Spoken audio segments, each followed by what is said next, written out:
शंकराचार्य अपन ने पढ़ लिया था। शंकराचार्य का जो दर्शन था वो क्लिष्ट था, आम आदमी के समझ नहीं आता था, क्योंकि वो माया की बात करते थे। भाई देखो, वो ये कहते थे एकम सत्यम जगत, एकम सत्यम ब्रह्म जगत मिथ्या। तो लोग ये कहते थे जिस दुनिया में घूम रहे हैं फिर वो क्या है। या राजा ने कहा शंकराचार्य मैं तुम्हें काट दूं तो फिर तुम मरोगे नहीं क्या। तो क्लिष्ट दर्शन था। क्लिष्ट दर्शन कभी लोगों के समझ में नहीं आता है, नहीं आता है ना। जैसे जैन धर्म के अनुयायी बहुत कम क्यों हैं, बहुत क्लिष्ट। अत्यधिक अहिंसा पे, मतलब इतनी अहिंसा कोई रख सकता है। मुंह पे मास्क बांध के, कोरोना से बचने की थोड़ी बांधते हैं कि कोई सूक्ष्म जीव नहीं चला जाए। मोर पंख लेके चलते हैं, नीचे बैठे कोई जीव नहीं दब के मर जाए। तो इतनी क्लिष्ट अहिंसा या कोई भी क्लिष्ट धर्म होगा वो चलेगा नहीं। ठीक है। अब बाद में आए रामानुज। रामानुज देखो, इनसे प्रीलिम्स में आपसे यही सवाल पूछते हैं, जो सुमेलित कीजिए या फाइंड द करेक्ट मैच होता है ना। अद्वैतवाद किसने दिया, विशिष्टाद्वैत किसने दिया, देताद्वैत किसने दिया, शुद्धाद्वैत। तो याद कर लेना। देखो, रामानुज का जन्म हुआ था, जन्म हुआ इनका तमिलनाडु में भी पेरम्बदूर, पेरम्बदूर कांची के पास तमिलनाडु में। और कब हुआ, 1017 में,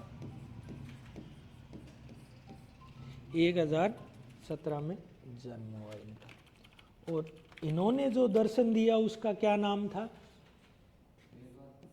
विशिष्टाद्वैत। विशिष्ट भी है और अद्वैत भी है, तो विशिष्टाद्वैत हो गया, विशिष्ट प्लस अद्वैत।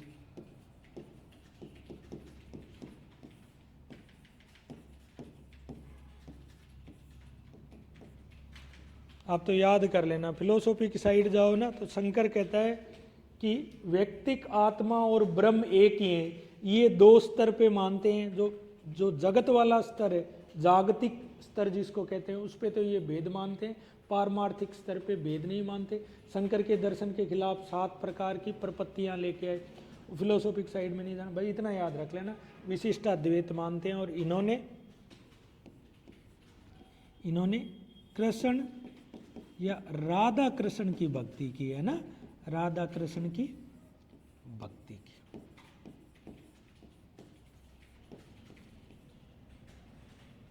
ये है रामानुजाचार्य।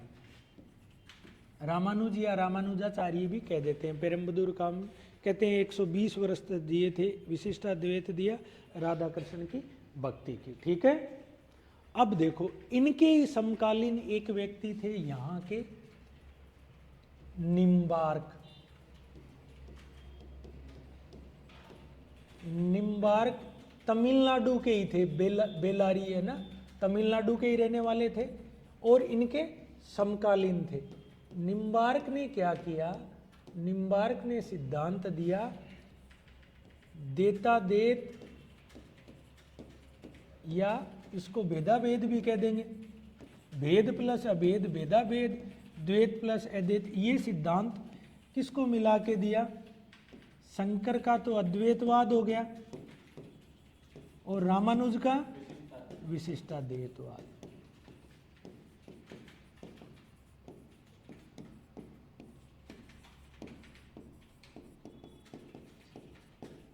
ये याद रख लेना, देताद्वैत या भेदाभेद। और इन्होंने जो संप्रदाय स्थापित किया उसको क्या कहते हैं, निम्बार्क या सनक संप्रदाय कहते हैं ना, सनक संप्रदाय। निम्बार्क तो हो ही गए, सनक संप्रदाय।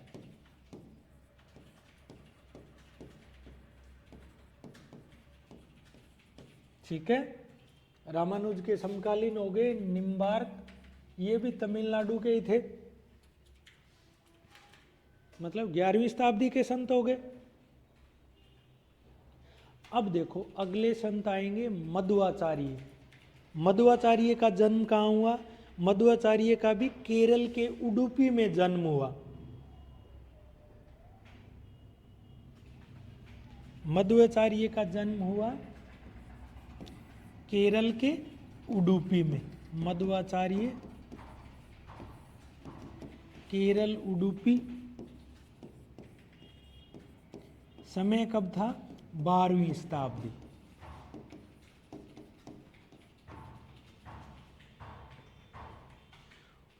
और मध्वाचार्य का जो सिद्धांत था वो द्वैतवाद था। वो ये कहते हैं आत्मा और ब्रह्म दोनों अलग अलग है, तो इनका द्वैतवाद सिद्धांत है, द्वैतवाद। और इनका संप्रदाय है, उसका क्या नाम है? ब्रह्म संप्रदाय। ब्रह्म संप्रदाय, इनका संप्रदाय है ब्रह्म संप्रदाय, याद कर लेना। ये सारे के सारे क्या कर रहे थे, इधर देखो मेरी तरफ, मैं शॉर्ट करके बता देता हूँ। सारे क्या कर रहे थे, उपनिषद हैं, अपने वैदिक ग्रंथों में, उपनिषदों में सर्वोच्च दार्शनिक है, वो आत्मा और ब्रह्म की बात करता है। देखो 4 महावाक्य है ना, अयम आत्मा ब्रह्म, तत्त्वमसि, अहम ब्रह्मोस्मि। तो वो सिद्धांत फिर मध्य युग में बादरायण ने एक किताब लिखी, ब्रह्मसूत्र, ब्रह्मसूत्र, वो उपनिषदों पे टिका है। वो इतनी शानदार किताब थी कि इन्होंने सारों ने, जैसे शंकर ने भी बादरायण के ब्रह्मसूत्र पे भाष्य लिखा, रामानुज ने भी लिखा, निम्बार्क ने भी लिखा, मध्वाचार्य ने भी लिखा। फिर ईश्वर आत्मा को लेके जो अलग मानता है उसका द्वैतवाद, जो एक लेवल पे अलग मानता है, एक पे साथ वो विशिष्ट तरह का अद्वैतवाद हो गया। और इनका ये द्वैतवाद भी मानते हैं, अद्वैतवाद भी मानते हैं। और इधर दिमाग नहीं लगाना, सिर्फ याद कर लेना, ये आते हैं एग्जाम में, ठीक है। मध्वाचार्य ने कौन से करी? ब्रह्म संप्रदाय की स्थापना करी, ठीक है। और निम्बार्क की जो पुस्तक थी वो कौन सी थी? वेदांत पारिजात भाष्य है ना, वेदांत पारिजात भाष्य इनकी पुस्तक है, वेदांत पारिजात भाष्य। भाई याद करना पड़ेगा, सिंपल सा।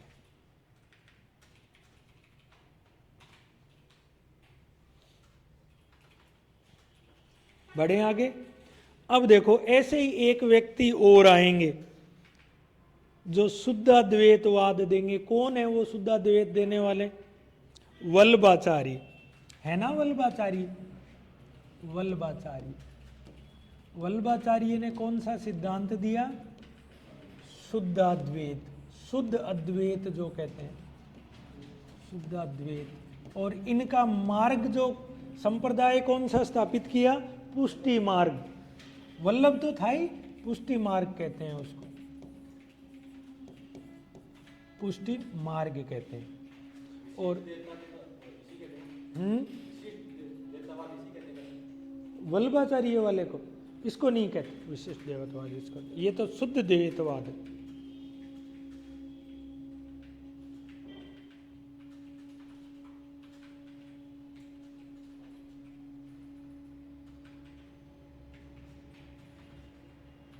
विशिष्ट द्वैतवाद तो रामानुज का हो गया भाई, ऐसे कैसे कंफ्यूज हो रहे हो? पुष्टि मार्ग हो गया वल्लभाचार्य का। अब देखो इनका बेटा था, उसका क्या नाम था? विट्ठलनाथ। और विट्ठलनाथ को अकबर ने जागीर दी थी, अकबर का समकालीन था। दूसरे तरह देखो, इनमें 3 तरह के सवाल बनते हैं। एक तो कौन से मार्ग की स्थापना करी, दूसरा कौन से राजा या बादशाह के समकालीन था, तीसरा इनकी रचनाएं क्या है। ये 3 तरह के सवाल। विट्ठलनाथ को अकबर का समकालीन था, अकबर ने 2 जागीर दी, गोकुल और जैतपुरा की जागीर दी थी इनको। तो अकबर ने गोकुल और जैतपुरा की जागीर दी थी। अकबर ही दे सकता है, औरंगजेब जैसा देगा क्या हिंदू संतों को?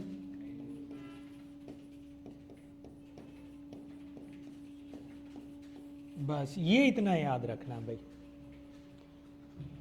और वल्लभाचार्य भी किसके भक्त थे? कृष्ण भक्त थे, भगवान श्री कृष्ण के भक्त थे।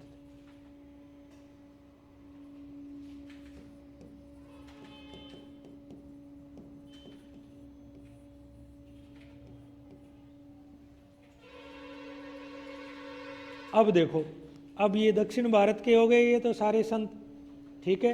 ये जो वल्लभाचार्य थे ये उत्तर भारत में थे, ठीक है ना। आप कोई ये कहता है इनको कि छत्तीसगढ़ के तेलंग ब्राह्मण थे, लेकिन रहते काशी में रहते थे, ठीक है। बाकी सारे के सारे दक्षिण भारत के। अब उत्तर भारत में इस आंदोलन को कौन लेके आएगा? रामानुज लेके आएंगे, क्योंकि रामानुज की शिष्य परंपरा बहुत, रामानंद की शिष्य परंपरा बहुत बड़ी है। कबीर भी है उनके शिष्य, रेदास भी है, धन्ना भी है, सेना भी है, सदना भी है, पीपा भी है और 2 महिला संत भी थे। ठीक है, तो भक्ति आंदोलन को उत्तर भारत में कौन लेके आएंगे? रामानंद।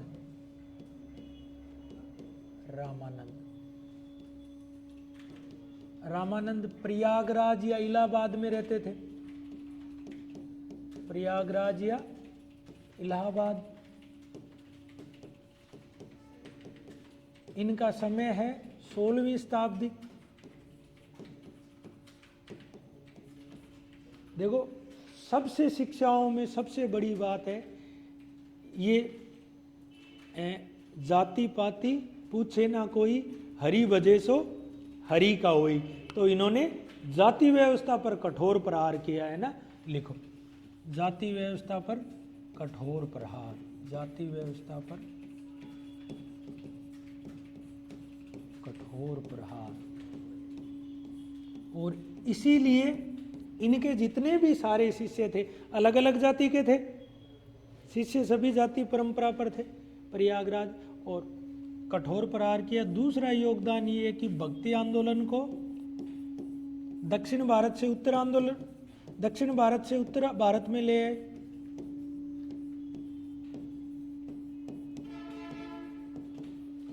भारत से उत्तर भारत में ले आए, उत्तर भारत में ले आए। इसलिए इनको उत्तर एवं दक्षिण के बीच का सेतु या ब्रिज भी कह देते हैं, है ना। भक्ति आंदोलन के लिए उत्तर भारत व दक्षिण भारत के मध्य सेतु।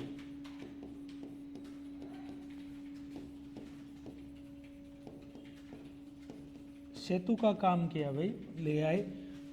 अब देखो इनके शिष्य कौन कौन थे, सारे एक से एक बढ़कर ये असली समाज सुधारक ये लोग थे। ये ना राम की बात करते थे ना कृष्ण की बात करते। जैसे सोच सकते हो मध्य युग जैसे समय में, आज जाति व्यवस्था इतनी कठोर है इस देश में, उस समय में ये जाति व्यवस्था को हटाने की कोई संत बात करे, कितनी बड़ी बात है ना। देखो अपने यहाँ है ना, लोकतांत्रिक व्यवस्था में आरक्षण की वजह से जाति की जड़ें ज़्यादा कठोर हुई हैं। इस साल आपने गौर करी हो, राजस्थान में सबके सम्मेलन हुए हैं, गौर करते हो क्या? जयपुर में सारी जातियां पहुंच गई थी ना। तो वो भारत के लिए ठीक कहते हैं, जाति एक ही जाति नहीं है। पहले इतनी कठोरता नहीं थी, लेकिन अब पूछो मत, है ना। जाति और धर्म और क्यों होती है बताने की जरूरत नहीं, ठीक है ना। देखो इनके शिष्य कौन कौन थे। शिष्य सबसे पहले तो कबीर जुलाहा जाति के थे। धन्ना जाट,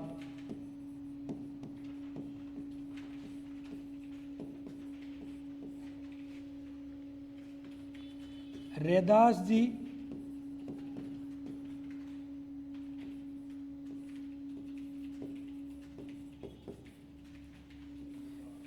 जी या रविदास जी भी कह देते हैं ना इनको।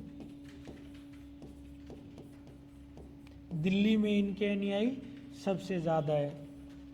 सदना कसाई थे और पीपा राजपूत थे, सभी जातियों से थे। अगर इनका मेंस में आता है रामानंद का, तो एक तो उत्तर भारत दक्षिण भारत के बीच में सेतु, दूसरा जाति व्यवस्था पर इन्होंने जाति व्यवस्था की आलोचना की।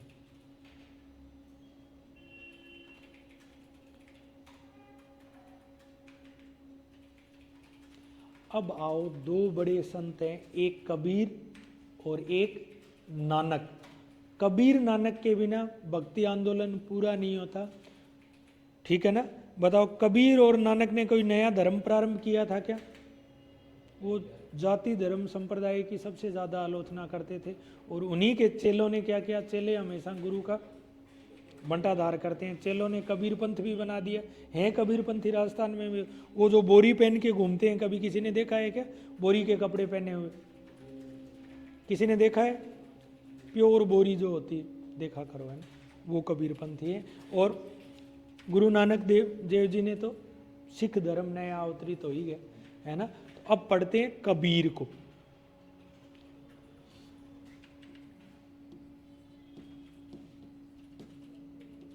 देखो कबीर के, है ना, प्रारंभिक जीवन के बारे में बहुत ज़्यादा किसी को पता नहीं है। वही कि संदूक में बहते हुए मिले थे, फिर जुला ने निकाल लिया। प्रारंभिक जीवन इनका अंधकार में। 3 तो इनकी साहित्यिक रचनाएं हैं। कौन कौन सी है? साखी, शबद और रमेनी। सिकंदर लोदी के समकालीन थे। 15वीं 16वीं शताब्दी में थे, तो किसके समकालीन हुए? सिकंदर लोदी के समकालीन।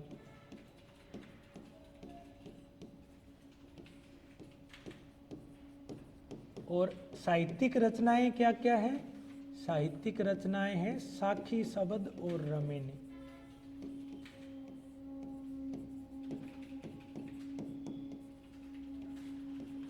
साखी,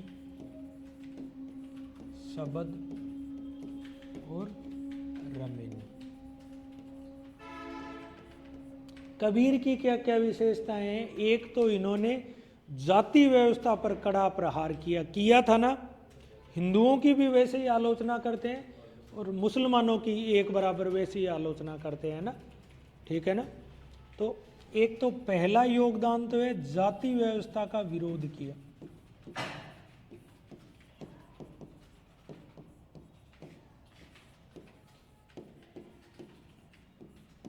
दूसरा क्या क्या भी जाति व्यवस्था के अलावा धर्मों के बीच में समन्वय बिठाने का प्रयास किया। बिल्कुल, विभिन्न धर्मों की बजाय हिंदू व इस्लाम धर्म के बीच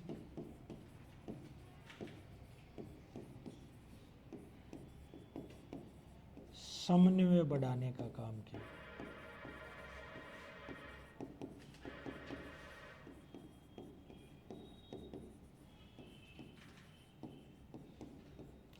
एक और किस चीज की आलोचना करी थी? स्कूल में कबीर तो पढ़ के आए हो, पहला चैप्टर हिंदी पद्य वाली किताब में कबीरदास जी को ही था, है? बताओ और क्या, और किस चीज की? धार्मिक आडंबरों की आलोचना करी। पत्थर पूजे खुदा मिले तो मैं पूजूं पहाड़। तो आगे ये कहता है कि इससे तो चक्की के 2 पार्ट भले हैं, जो अन्न पीस कर तो लोगों को खिलाते हैं। तो धार्मिक आडंबरों का विरोध किया है ना। धार्मिक आडंबरों, अब आडंबर तो जनरल शब्द हो गया। ब्रो में मूर्ति पूजा का विरोध किया, स्पेशली मूर्ति पूजा का विरोध हो गया। और क्या किया? तीर्थ यात्रा करते थे, जैसे धार्मिक पवित्र अभी भी करते हैं लोग, तो तीर्थ यात्रा का विरोध किया।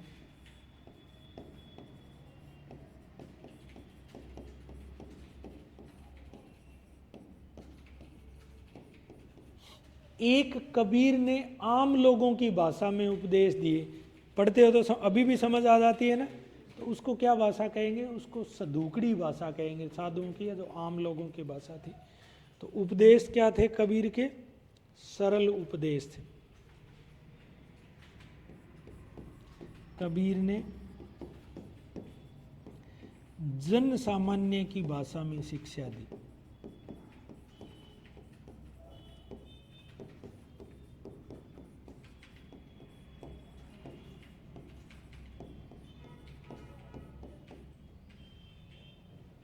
कबीर ने जन सामान्य की भाषा में शिक्षा दी।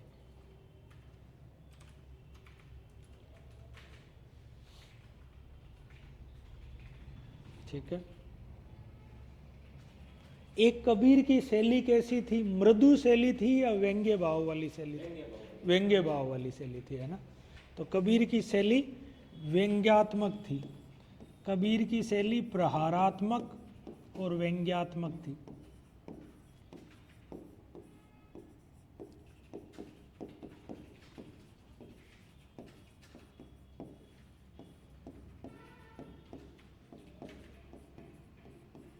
और अगर शिक्षाओं की बात करो तो कबीर और नानक दोनों ही ऐसे व्यक्ति थे जिन्होंने गृहस्थ जीवन को ईश्वर की प्राप्ति में बाधक नहीं माना। दोनों शादीशुदा थे, दोनों शादीशुदा थे, तो है ना। व्यंग्यात्मक थी, प्रारात्मक और व्यंग्यात्मक शैली किसके लिए थी? सामाजिक कुरीतियों एवं धार्मिक कर्मकांडों के लिए। एक तो सामाजिक कुरीतियों की, सामाजिक कुरीति प्लस धार्मिक कर्मकांड, कुरीतियों व धार्मिक कर्मकांडों के लिए।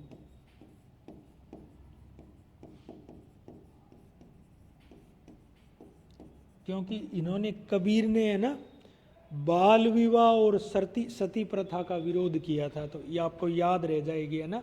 सामाजिक कुरीतियों में भी किसका विरोध किया? बाल विवाह और सती प्रथा का विरोध किया, बाल विवाह और सती प्रथा का विरोध किया।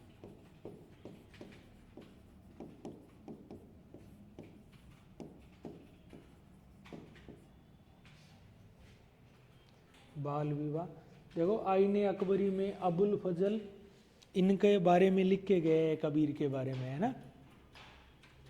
तो इन्होंने विरोध की बाल विवाह सती प्रथा का।